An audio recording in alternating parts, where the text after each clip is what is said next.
Noche, saludo a la iglesia con la paz del Señor. Amén. Le invito a que abra su Biblia en Efesios capítulo 6, verso 17. Vamos a dar lectura la primera parte de ese versículo a la voz de tres. 1, 2, 3. Y tomad el yelmo de la salvación. Hoy quiero continuar, reanudar algo que hemos venido estudiando en este año, que es la armadura del cristiano. Porque Dios quiere que usted y yo seamos más que vencedores. Pero como dice la Biblia, que nuestras armas no son terrenales, sino que son espirituales, no son carnales.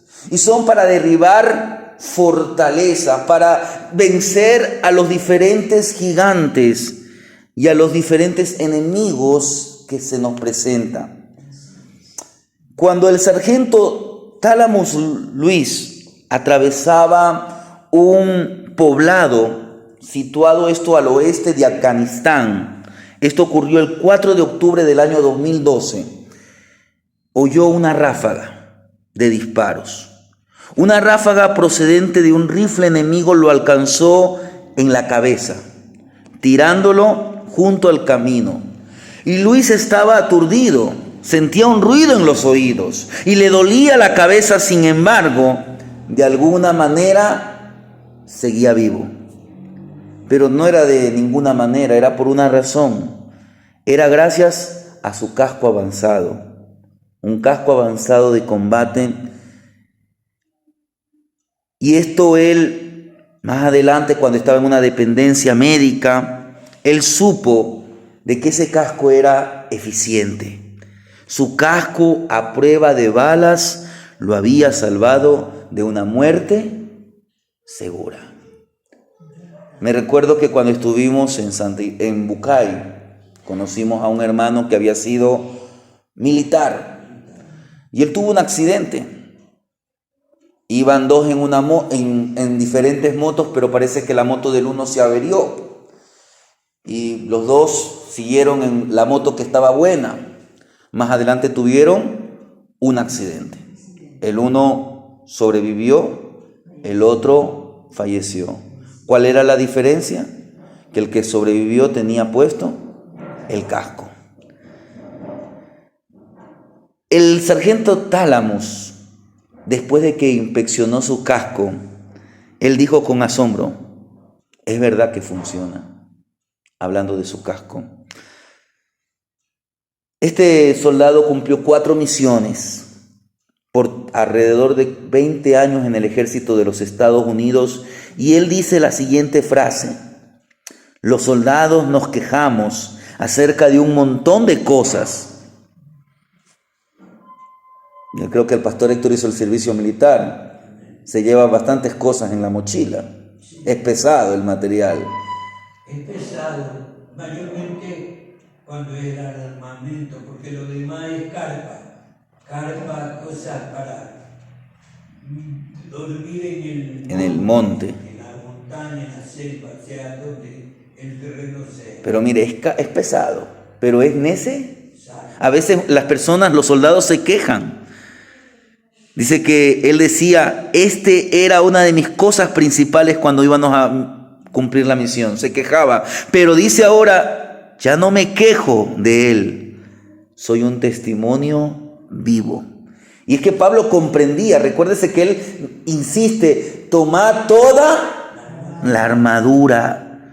Y también Pablo comprendía la importancia del yelmo, del casco, la utilidad para proteger el cráneo y el cerebro de los golpes asestados por el enemigo. De manera similar, hermanos, la sabiduría que proporciona el Evangelio nos protege, nos prevé y garantiza nuestra salvación frente a los ataques del enemigo que nos desea confundir. Por eso es que frente a las confusiones, hagamos uso de la sabiduría del Evangelio. Este mensaje lleva como título: venciendo a la confusión con la sabiduría del Evangelio, para que frente a los diferentes ataques usted y yo salgamos victoriosos. Quiero hablar 2 cosas, aunque Hay muchas cosas que podríamos explicar, pero primeramente quiero hablar acerca de la sabiduría del Evangelio. Vuelvo a leer lo que dice el verso 17, y tomad el yelmo de la salvación. Pero quiero que el pastor Héctor nos lea en Isaías capítulo 59, el verso 17. Mire lo que nos dice Isaías capítulo 59, el verso 17. Ahí usted va a encontrar una expresión similar a la que leemos en Efesios. Pues de justicia se vistió como de una coraza, con yelmo de salvación en su cabeza. Tomó ropas de venganza por vestidura y se cubrió de celo como de manto. Mire, aquí vemos el yelmo de la salvación. Mire, cuando Pablo escribe, él visualiza a un soldado romano, y en el ejército de Roma los cascos de los soldados ordinarios estaban hechos de un cuero endurecido, pero los de los oficiales podían estar fortalecidos con ciertos metales, y de los superiores estos llevaban como una cresta con plumas. Pero el objetivo, el propósito era el mismo. De una u otra manera era proteger el cráneo de los golpes dirigidos por el enemigo. Y como leímos ahí, o que el pastor Héctor leyó ahí en Isaías 59, 17, ahí usted encuentra la primera mención en la Biblia sobre el casco como una metáfora para referirse a la salvación. Ahora, Isaías, cuando escribe en el capítulo 59, dirigido por el Espíritu Santo, él se estaba refiriendo a la salvación que Cristo traería a la humanidad. Y Pablo tomó ese ejemplo, esa metáfora, ese símbolo, cuando le dice a los cristianos de la iglesia en Éfeso: tomen el casco, tomen el yelmo de la salvación. Ahora, hay una diferencia, porque Pablo le estaba escribiendo ¿a quiénes? A creyentes, a cristianos. En otras palabras, a personas salvas. Entonces, el propósito del casco espiritual no era impartir la salvación, sino de protección de salvación, de proteger la seguridad que sentía y que debe sentir el creyente de que ya hemos obtenido. Como yo le he dicho, ¿hay segura salvación? Hay segura salvación. Ahora, ¿hay un riesgo de perder la salvación? Podríamos decir que hay un rechazo. Días atrás escuchaba, y es algo que nosotros hemos ya estudiado, la palabra que Samuel le dice a Saúl: ¿por cuánto tuviste en poco? Hay muchos creyentes que tienen en poco la salvación de Cristo. Cuando usted tiene en poco la palabra, cuando usted tiene en poco su vida espiritual, usted está rechazando, y usted puede endurecer su corazón. Y recuérdese lo que estudiamos hace un año atrás en Hebreos, y el pastor Héctor días atrás también leía en Hebreos: no endurezcáis vuestros corazones como aquellos que en Meriba provocaron la ira de Dios. Entonces, hermanos, el casco es para que usted y yo nos mantengamos seguros, nos mantengamos protegidos en Cristo. Esta seguridad le da a los creyentes valor para combatir en sus batallas espirituales contra el enemigo, contra el engañador de la humanidad. Mire lo que Pablo nos dice en Primera de Tesalonicenses. Aquí también dice algo similar. 5:18. 5:8 que diga: pero nosotros que somos del día, seamos sobrios, habiéndonos vestido con la coraza de fe y de amor, y con la esperanza de salvación como yelmo. Mire, usted tiene esa esperanza. usted ya tiene la esperanza de salvación. Y recuérdese lo que dice el escritor de Hebreos, que Cristo es nuestra ancla firme, nuestra ancla segura de salvación. Usted en Cristo, si usted permanece en Cristo, ¿quién nos podrá separar del amor de Dios? Por eso usted y yo mantengámonos, porque de la misma forma que un casco físico protege el cerebro del soldado, el casco espiritual protege nuestra mente de las agresiones lanzadas por las mentiras, por las filosofías corruptas. Hoy el mundo está lleno de un poco de ideologías y lamentablemente estas ideologías están entrando en la iglesia. Me quedaba yo sorprendido. Esto dijo una joven impía. Esta joven parece que en la pandemia le había tocado habitar, como decir, en un cuarto donde habían algunos jóvenes de su edad. Parece que la chica era una joven cubana que había ido a estudiar a Estados Unidos. Y en la ciudad donde ella estaba haciendo su residencia, era una ciudad muy progresista. Cuando usted escucha esta palabra progresista, no significa que esto es desarrollo. La tendencia progresista significa ser liberales, darle a todos su derecho, al homosexual, a la lesbiana y así. Bueno, esta joven comentaba que en la ciudad donde ella estaba, en el cuarto, en la casa donde ella estaba, mire lo que sucedía. Habían diferentes jóvenes, habían gentes de raza negra, habían personas asiáticas, habían un joven que era homosexual y había una joven que era blanca. Y todos los demás jóvenes la miraban, la señalaban a la chica blanca como una opresora.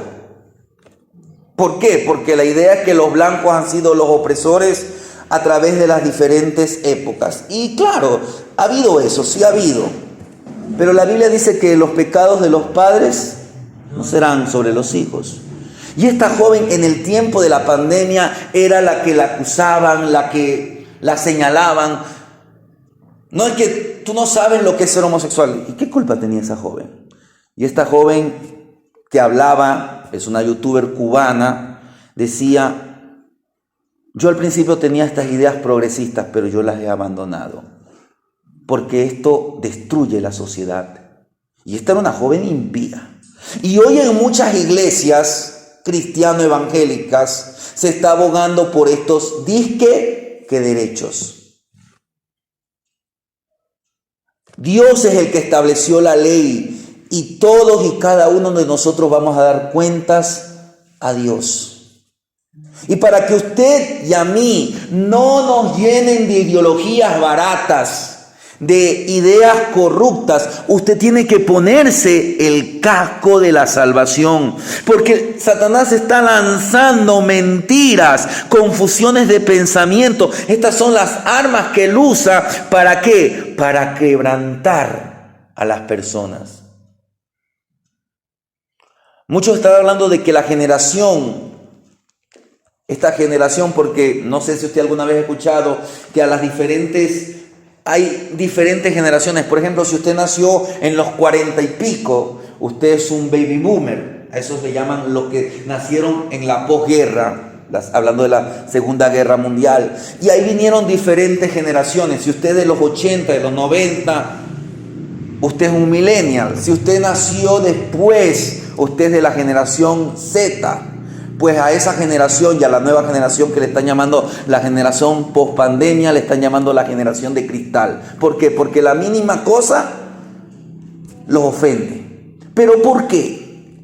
¿Por qué la gente ahora de lo mínimo se ofende? Porque con estas ideas de que no, tú tienes que respetarme, tú tienes que tolerarme.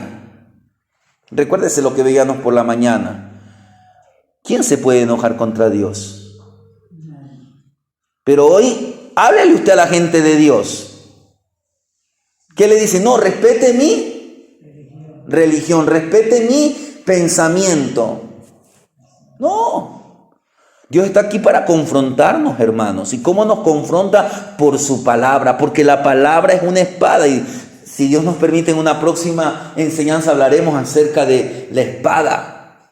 Pero mire, el enemigo está lanzando un poco de ideas. Por eso usted tiene que ponerse el yelmo, el casco de la salvación. ¿Por qué? Porque el enemigo quiere quebrantar su mente. Si el enemigo ataca su mente y usted le da lugar a Satanás, ¿qué va a pasar con el tiempo? Su mente va a ser entenebrecida. Y si usted le da lugar, un día esa mente va a quedar cauterizada. Cautivada y cauterizada, hermana Mercedes. Y ya cuando una mente está cauterizada, ya no trabaja. Y no estoy hablando de que alguien tenga un problema mental. Hasta puede tener esto que ver, pero no estoy hablando de esto, sino estoy hablando de una mente oprimida. Y más que oprimida, una mente posesionada. Y claro que para un impío hay solución, pero para un creyente que rechazó la salvación, ya no. Por eso usted tiene que aprovechar este tiempo. Porque estamos en el tiempo de la gracia. Tenemos que valorar, hermanos, la salvación de Cristo. Y por eso es que se tienen que tener firmes sus convicciones. Tenemos que tener nuestra convicción de que tenemos seguridad en Cristo. En Cristo tenemos seguridad. Entonces, ¿qué va a pasar? Dios le va a proveer de algo que necesitamos. Y yo ayer, en esta semana, escuchaba a un pastor que hablaba cuán importante es el discernimiento. Cristo nos ofrece discernimiento. Esto es lo que representa la metáfora del casco. En pocas palabras, ¿qué significa que nos debemos revestir de Cristo? Mire lo que Pablo nos dice para que usted tenga idea. Y vayamos a dos versículos. Romanos 13:14. Alguien que encuentre Romanos 13:14 y alguien que busque en Gálatas 3:27. Hermana Magali, si puede buscar Gálatas 3:27. Y el pastor Héctor que busque en Romanos 13:14. Sino vestidos del Señor Jesucristo y no proveáis para los deseos de la carne. Lea usted, mi hermana Magali, en Gálatas 3:27. Porque todos los que habéis sido bautizados en Cristo, de Cristo estáis revestidos. Mire, cuando nosotros nos revestimos de Cristo, ¿qué estamos haciendo? Le estamos permitiendo que viva su vida en nosotros y a través de nosotros. ¿Por medio de qué? Por medio del poder del Espíritu Santo. Más concretamente, el casco es una metáfora para referirse a la mente de Cristo. Mire lo que Pablo nos dice en 1 Corintios 1:24. Mire. Mas para los llamados, así judíos como griegos, Cristo, poder de Dios y sabiduría de Dios. Y mira lo que dice el verso 30. Mas por él estáis vosotros en Cristo Jesús, el cual nos ha sido hecho por Dios sabiduría, justificación, santificación y redención. Pablo dice que Cristo es la sabiduría y aquel a quien Dios ha hecho nuestra sabiduría. Entonces esta es la sabiduría del vencedor. Recuérdese cómo empezamos viendo a David. Mire, David se despojó de ¿qué? De la armadura que le dio Saúl. ¿Por qué? ¿Por qué se despojó de esa armadura? No era para su medida. No era para su medida, nunca había utilizado. Mire, David era un muchacho y el rey Saúl era el hombre más alto. A veces a uno le dicen, pruébate esta ropa. Dice, no, me queda muy grande. Y por más que usted vaya al sastre a que le coja, no le va a quedar. Entonces, usted y yo tenemos que ser sabios. David, ¿qué hizo? Cogió lo que él sabía utilizar, cogió las 5 piedras. Pero ¿qué más? Dice que él corrió a la línea de batalla. Fue sabio. Asimismo, la sabiduría del vencedor, con frecuencia, a veces se confunde la sabiduría con el conocimiento. Pero hay diferencia. Aquí algunas veces el pastor Héctor ha hecho notar esa diferencia entre ambos, porque el conocimiento está formado ¿por qué? Por la acumulación de información, por la acumulación de datos. Usted va a una entidad educativa y ¿qué hace? Se llena de ¿qué? De información, se llena de conocimiento. Pero la sabiduría, ¿qué es? Es la capacidad para aplicar el conocimiento con el fin de alcanzar el mejor resultado posible. En otras palabras, para tomar buenas decisiones, para actuar sabiamente, para saber por qué camino usted tiene que seguir. Y la Biblia nos señala el camino. La Biblia nos dice que hay un solo camino. La sabiduría, hermano, recuérdese que es la capacidad para aplicar el conocimiento con el fin de alcanzar el mejor resultado posible. Entonces, para que usted y yo protejamos nuestra mente del engaño, de la confusión, necesitamos la sabiduría que nos otorga Dios mismo. Esto significa que necesitamos llevar más allá del concepto de lo que es la sabiduría. No solamente usted tiene que tener una idea de lo que es la sabiduría. No nos basta con tener únicamente la sabiduría que el mundo ofrece. En las Escrituras, la sabiduría tiene que ver con el conocimiento del curso de la acción. ¿Cuál es el siguiente paso a dar? Usted y yo no lo sabemos, pero usted y yo en Cristo podemos saber cuál es el siguiente paso a tomar. ¿Cómo tenemos que encaminarnos? ¿De qué manera le vamos a agradar a Dios y hacer que nuestra vida sea lo que Él quiere que sea? Dios le dice a Jonás, anda a Nínive. Él se va a Tarsis. Estaba haciendo todo lo opuesto. A veces Dios nos dice algo, pero hacemos todo lo opuesto. Y a veces ni a las malas queremos aprender. Hermanos, es hora que usted y yo andemos como es debido. Un paso a la vez, pero ande por la palabra del Señor. En las Escrituras la sabiduría tiene que ver con el curso de acción de lo que usted va a hacer, de lo que le va a agradar a Dios y hacer que nuestra vida esté al agrado de lo que Él quiere. Cuando Dios promete sabiduría, ¿qué le está prometiendo? Un estilo de vida superior al estilo del mundo.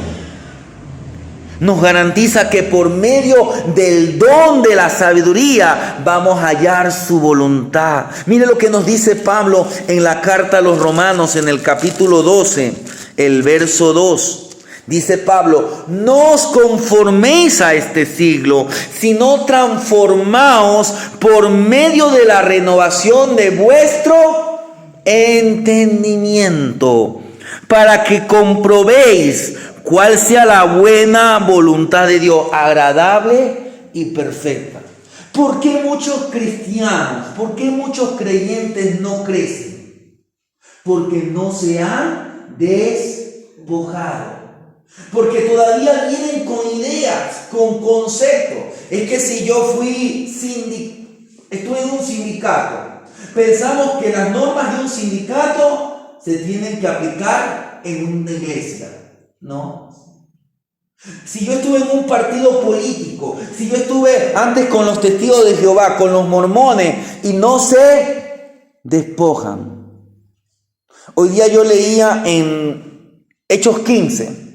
En Hechos 15 usted va a encontrar el concilio que hubo, el primer concilio de Jerusalén.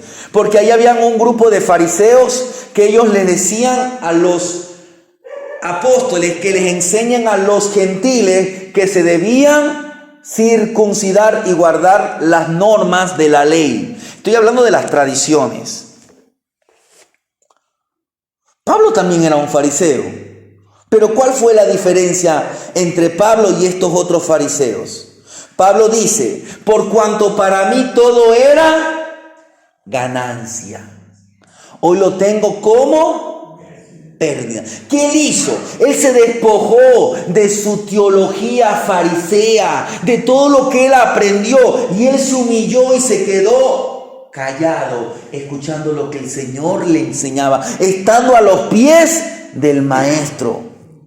Muchos hoy vienen con sus ideas, con sus conceptos. Yo estudié en la universidad. No digo que usted diga, bueno, ya no me sirve esto nada, pero usted tiene que ponerlo a la luz de la palabra. Y lo que a Dios le agrada, usted manténgalo. Y si no le agrada, bótelo. Pero hoy estamos consumiendo y estamos nos llenando de muchas cosas. Hermanos, la sabiduría tiene que ver uno con la práctica. Por eso es que tenemos que despojarnos. El error que cometen muchos cristianos cuando buscan la sabiduría es dar por sentado que una vez que la han hallado, los va a capacitar para obtener sabiduría absoluta, comprensión sobre nuestro mundo. Mire, Dios nos va a dar de su sabiduría, pero no significa que usted va a saber todas las cosas, no va a saber lo que va a pasar de aquí a 3, 4 días.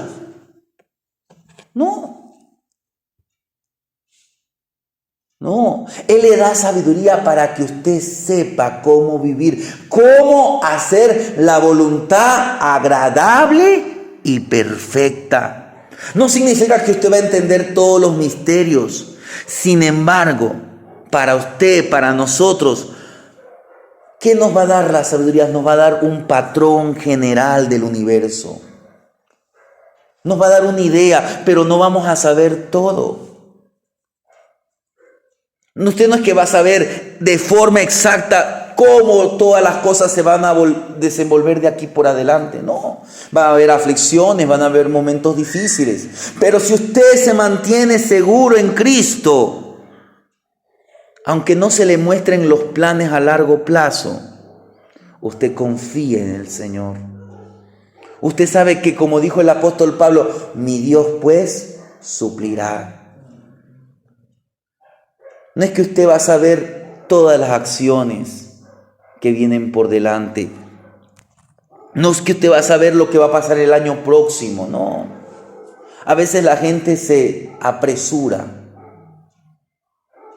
Muchos a veces creen que la Biblia le va a decir el día, el año, la fecha en que va a venir el Señor Jesucristo, cuando el Señor Jesucristo dijo que la hora ni la fecha, nadie lo sabe. Claro que Jesús lo sabía, pero Él no tenía en aquel momento esa autoridad, porque le había dado toda la potestad al Padre. Pero hermanos, cuando usted y yo nos humillamos, cuando usted y yo anhelamos la sabiduría, cuando usted y yo escuchamos la voz de Dios, cuando usted y yo obedecemos, Él nos da la sabiduría que necesitamos para ese momento de una manera muy sencilla. La sabiduría necesaria para que usted y yo demos el próximo paso. Recuérdese a Moisés.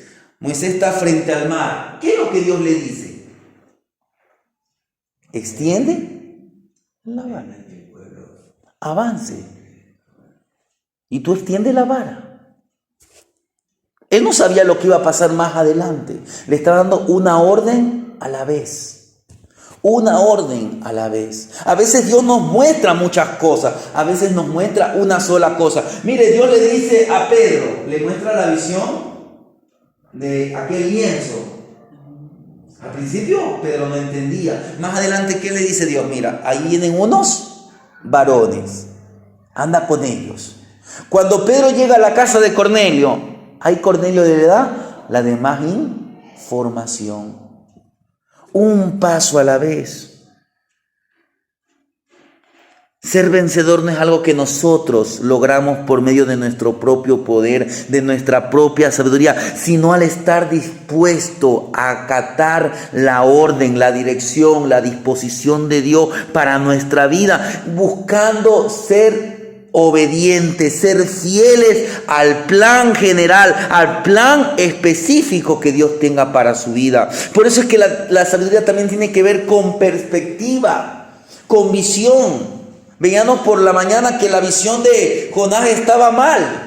¿Cuál era la visión de Jonás? Me voy a subir a la colina y ahí voy a ver cómo Nínive es destruida. Cuando lo que tenía que hacer Jonás, tal vez subir a la colina y doblar rodillas. Señor, que la palabra tuya, que no regresa vacía, toque el corazón de los ninivitas. A veces usted y yo tenemos mal puestas las perspectivas. Y por eso es que usted tiene que despojarse para que el Señor le dé visión. Aunque usted y yo no podremos ver de qué manera encaja todos los detalles de nuestra vida, Dios nos ha revelado el fin de las cosas.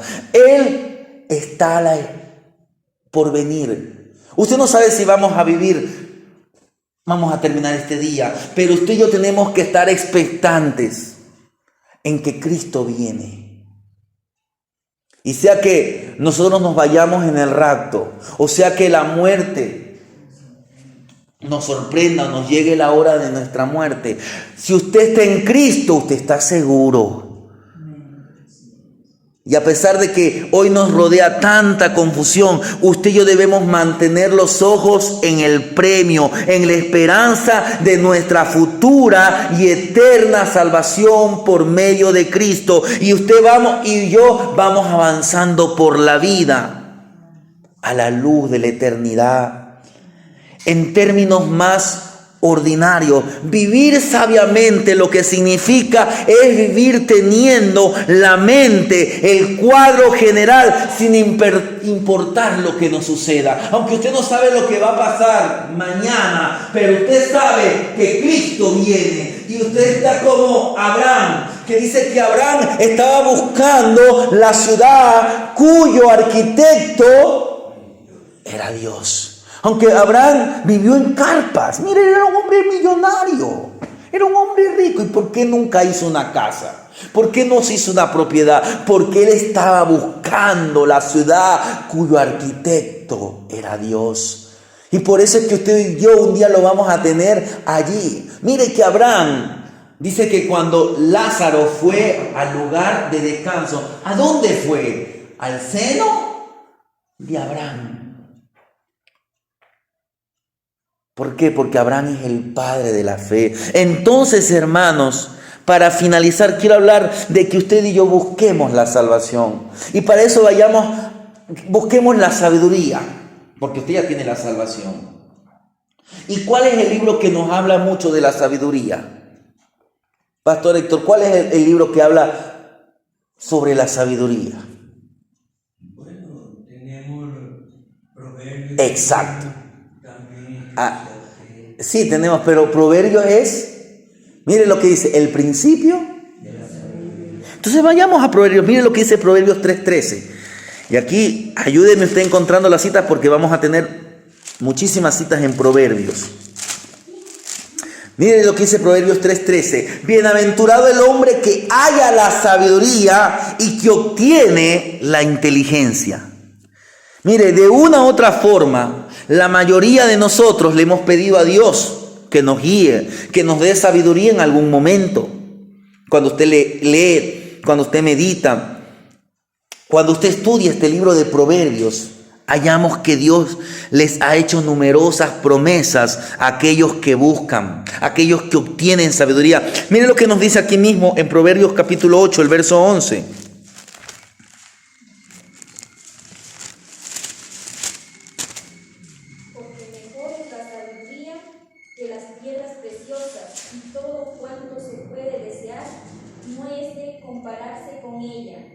Yo le voy a leer lo que dice en Proverbios 2, el verso 10 y el verso 11. Dice, cuando la sabiduría entrare en tu corazón y la ciencia fuere grata a tu alma, la discreción te guardará, te preservará la inteligencia. Entonces, en primer lugar, ¿cómo adquiere sabiduría el vencedor?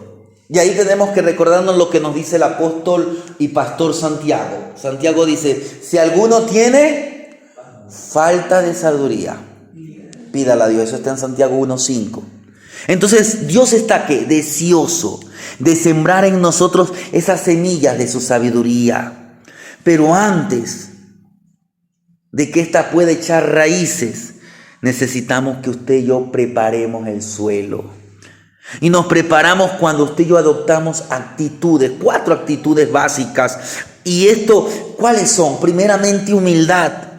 Humildad para que usted y yo podamos escuchar la palabra. Mire, ¿cómo usted quiere adquirir sabiduría? Primeramente, sea una persona humilde para poder escuchar la sabiduría de Dios.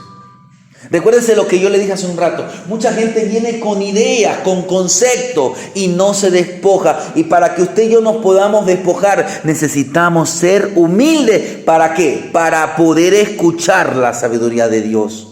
El primer paso en la adquisición de la sabiduría es una comprensión correcta de nuestra relación con Dios. Mire lo que nos dice Proverbios 1:7, que usted ya lo sabe. El principio de la sabiduría es el temor de Jehová. Y mire lo que dice esto. Los insensatos, ¿qué hacen? Y recuérdense que Cristo es sabiduría. Entonces, los insensatos, ¿qué es lo que están despreciando? A Cristo. La piedra que desecharon los edificadores ha venido a ser piedra principal. No desprecie. ¿Cómo se pierde la salvación? Cuando usted desprecia la salvación, cuando usted desprecia a Cristo. No es que por un pecado, es que caí en fornicación. La fornicación tiene perdón. Con esto no le digo que vaya y fornique. No, porque tiene tremendas consecuencias. Pésimas consecuencias. Pero si un creyente se humilla, como lo hizo el rey David, hay esperanza para ese creyente. Pero no hay que despreciar. Entonces, ¿qué significa temer al Señor? Temer a Dios es mantenernos en una posición de subordinación. Mire lo que dice Job 28:28. Job 28:28, que también es otro libro de sabiduría. Dice así: y dijo al hombre, he aquí que el temor del Señor es la sabiduría, y el apartarse del mal, la inteligencia. Entonces, mire, temer, ese temor reverente, no estoy hablando de temor de miedo, es una posición de subordinación, de reverencia, de un sobrecogimiento ante Él, porque usted y yo reconocemos que dependemos del Señor. Me gusta lo que dice el profeta Jeremías. Mire lo que dice el profeta Jeremías en el capítulo 9, el verso 23 y el verso 24. Dice así: así dijo Jehová, no se alabe el sabio en su sabiduría, ni en su valentía se alabe el valiente, ni el rico se alabe en sus riquezas. Mas alabes en esto el que hubiere de alabar, en entenderme y conocerme, que yo soy Jehová, que hago misericordia, juicio y justicia en la tierra, porque estas cosas quiero, dice Jehová. El ser humano es sabio, de acuerdo a la definición de Dios, cuando él conoce a Dios. Conoce demasiado también sus propias debilidades. Nunca da por sentado que somos infalibles. Porque ¿qué dice? No se alabe el sabio en su sabiduría. Usted no se alabe. No. El joven se apoya en su fortaleza, en su juventud. Y esto es pasajero, esto es vano. El que más sabe lo poco que sabe. Decía un filósofo: solo sé que no sé nada. Eso es lo que significa tener un espíritu humilde. Y ese es el primer paso para abrirnos al don de sabiduría que Dios nos quiere dar. Usted tiene que tener, 1, humildad para poder escuchar la sabiduría de Dios. 2, tenemos que tener hambre para buscar la sabiduría de Dios. Para hallar esa sabiduría es necesario que la busquemos, porque la sabiduría no es que va a aparecer envuelta en un papel de regalo, con un lazo en la puerta. No, decía un pastor que ya pasó a la presencia del Señor, A.W. Tozer, decía así: los grandes personajes de la Biblia y de la historia cristiana han tenido un hambre insaciable por Dios, y Dios quiere que la deseemos. Tenemos tanto de Dios y de su sabiduría como queremos tener. Si alguno tiene falta de sabiduría, pídala. Doble rodillas, lea la palabra. Mire lo que dice el salmista en el Salmo número 119, el 110, el verso 10. Salmo 119, el verso 10. Con todo mi corazón te he buscado, no me dejes desviarme de tus mandamientos. Lea el verso 2, hermana Magali. ¿2? Sí, el verso 2 también. Bienaventurados los que guardan sus testimonios y con todo el corazón le buscan. Y con todo el corazón, ¿qué están haciendo? Le están buscando. Ellos serán llamados bienaventurados. Y luego dice el salmista: con todo mi corazón. Y mire lo que dice el verso 34. Ahí mismo. Dame entendimiento y guardaré tu ley y la cumpliré de todo corazón. Vea lo que dice el verso 69.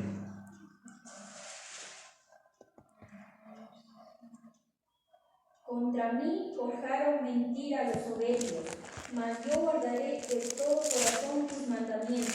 Mire, mas yo guardaré de todo corazón.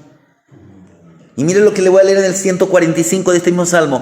Clamé con todo mi corazón, respóndeme Jehová, y guardaré tus estatutos. Si buscar a Dios con todo el corazón es un requisito previo de la sabiduría, muchos de nosotros sabemos dónde se encuentra nuestro problema.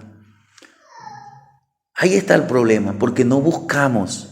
Nuestro anhelo a veces por Dios es demasiado débil. Tener hambre. No estoy hablando de hambre de un día. Hay gente que a veces pasa semanas sin comer. Y cuando esa persona va, es como se quiere devorar y no se sacia. Eso es tener hambre. Todos tenemos tanto de Dios como queremos tener en realidad. Si queremos más de Dios, debemos buscar la forma de aumentar nuestra hambre. Por eso el Señor dijo: busca primeramente. Ahora mire, primeramente dije que tenemos que tener humildad para poder escuchar la sabiduría de Dios. 2, tenemos que tener hambre para buscar la sabiduría de Dios. 3, tenemos que tener oído para escuchar realmente la sabiduría de Dios. Y volvamos al libro de Proverbios. Mire lo que nos dice. Proverbios 1, el verso 5 y el verso 6. Lea, Pastor Héctor. Sabio y aumentará el saber, y el entendido adquirirá consejo. Mire, oirá el sabio y aumentará.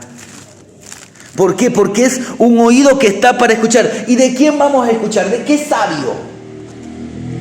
De Dios. Él es el verdadero sabio. Mire lo que nos dice el capítulo 19 de Proverbios, el verso 20. Y el verso también, sí, el verso 20. 19:20 de Proverbios.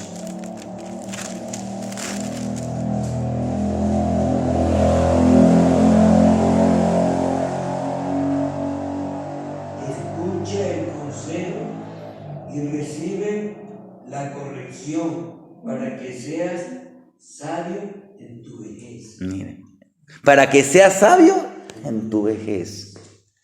Cuando usted escucha la voz de Dios, Dios le va a decir: honra a tu padre y a tu madre. ¿Por qué? Porque es el primer Mandamiento comprometido. ¿Para qué? Para que sean tus días largos. Ahí está la vejez que está hablando el libro de Proverbios. Mire lo que nos dice el capítulo 22, el verso 17 y el verso 18. Dice, inclina, mira, aquí está la humildad que habíamos hablado hace un rato. Inclina tu oído y oye las palabras de los sabios y aplica. Ahí usted está buscando la búsqueda, aplicando. Usted al buscar, usted pone por obra y aplica tu corazón a mi sabiduría, porque es cosa deliciosa si la guardares dentro de ti, si juntamente se afirmaren sobre tus labios.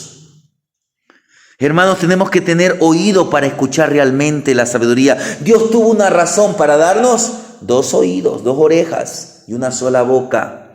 Todo hombre sea pronto, tardo para hablar. Sin embargo, en el caso de... Pero algunos dicen, él dice que Lo que pasa es que la gente tiene un corazón endurecido. Eso es lo que dice la gente. El verdadero sentido es que Dios quiere que escuchemos Atentamente. más. Claro, más. Que estemos dispuestos a escuchar. Que estemos dispuestos a escuchar. Por eso es que el Señor siempre dice, oí atentamente. Siempre es que usted preste la debida atención. Pero no solamente que le preste, sino que usted atesore. A veces, lamentablemente, en el caso de usted y yo, a veces la boca trabaja en exceso. Aprendemos a ser prontos para oír y tardos para hablar. Seamos prontos para oír la sabiduría de Dios. Y por último, tenemos que tener un corazón y una mente dispuestos a Dios para poder seguir su sabiduría. Ya que usted la oyó, ya que usted la buscó, ya que usted tiene una actitud humilde. Hermanos, no somos sabios porque tengamos la palabra de Dios. No somos sabios porque deseemos la palabra de Dios. Tampoco somos sabios siquiera porque leemos la palabra de Dios. Somos solamente sabios cuando guardamos y obedecemos la palabra de Dios. Entonces usted se dispóngase, hermano. Disponga su mente, disponga su corazón a obedecer fielmente la voluntad de Dios, porque esa es la actitud de hombres y de mujeres sabios. Y termino con lo que dice Pablo. Mire lo que nos dice Pablo en Colosenses 1:9-14. Colosenses 1:9-14.